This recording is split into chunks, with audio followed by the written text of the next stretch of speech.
Former Vice President Mike Pence has once again shown incredible cowardice in the face of Donald Trump. Okay, let me ask you, fully taking your point that everybody is presumed innocent until proven guilty.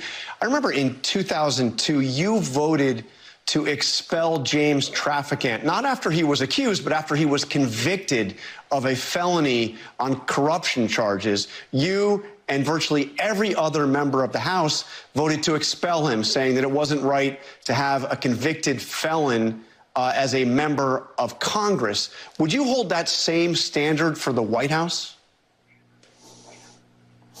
Well, I would tell you that it is the function of the Congress to determine membership where there's ethical violations. And I remember the Traficant case from about 20 years ago. It was really quite outrageous, John.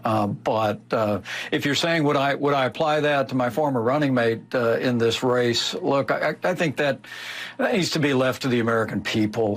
Look, let's let the former president have his day in court.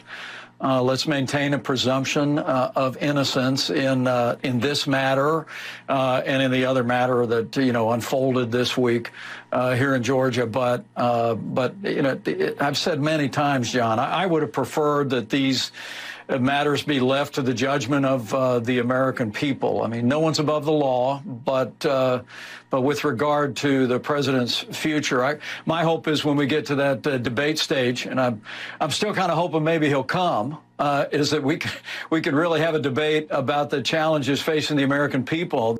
Okay, so let's get this straight.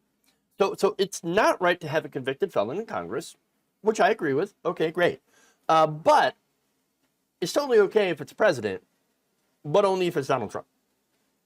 Because he'd never say anything about anyone else in that case. That is effectively what Mike Pence has just said. Like, oh, yeah, no, well, I would tell you that it is the function of Congress to determine membership if there's ethical violations. I think that needs to leave left to the American people when it comes to Donald Trump. That's Mike Pence right there. He's a stammering mess. I mean, he can't figure it out. Look, here's the thing, though. Right now, Donald Trump is crushing the Republican field. If he becomes the nominee, he could very well win the White House. Again, it is definitely a possibility. And that is if he is convicted of any of these crimes. So look, Donald Trump's going to have his day in court, of course, innocent until proven guilty, obviously. But even if Trump is found guilty in any of these criminal cases, Mike Pence still would leave it to the American people, which means have an election. Now, here's the problem, Mike. We already did that. We already left it to the American people, and guess what? Trump lost. But instead of accepting it and trying to run again, which he should have done, and by the way, if he wanted another term, that's his right to go and run again. But instead, he tried to steal it. He lied about it, failed, and then launched a new campaign. And it turns out, not exactly legal. Again, imagine if a Democrat did that, right? Put the shoe in the other foot or in the other party. I can guarantee that Mike Pence and the rest of the Republican field would be saying, for the good of the country, you must not allow this Democrat to run for office. Betrayer of the oath. But because you're a Republican, oh, well, but Donald Trump, you're my daddy. He can run. I'm scared of him. But that's what it comes down to for Mike Pence, though. No, he's scared. He's scared of Donald Trump. He's scared of the MAGA crowd. He's scared because it's a cult now. So he can't go too hard because he's already had his life threatened by MAGA supporters. I get that. I get where that fear comes from, okay?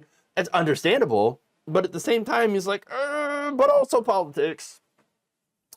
Because at the end of the day, if Donald Trump becomes the nominee, and there's still a very, very good chance of that, okay?